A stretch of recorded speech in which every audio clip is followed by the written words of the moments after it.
Достар, қалайсыздар? Қазір сіздерге осындай бір подарканы ашып көрсетемін. Новый годта үйге көп қонақтар келді. Әр түрлі подаркалар алып келді. Қазір Алёка екеуміз ашып көрсетеміз. Давай, Алёка, ашамыз. Тура осы коробочканың ішінде мынандай альпенгольд бар екен. Бұл бірінші зат.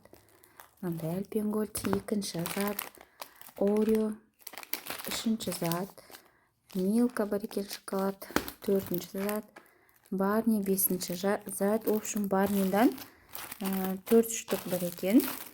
Потом Хелс бар екен, Тирол бар екен. И мынандай тоже Хелс. Так, сонда барлығы 1, 2, 3, 4, 5, 6, 7, 8, 9, 10, 11 зат бар екен. Бірақ барлығы күшті, маған ұнады. Алёка, саған ұнап жатыр ма? Сөйлеуге уақыты жоқ дейсің ғой примерно.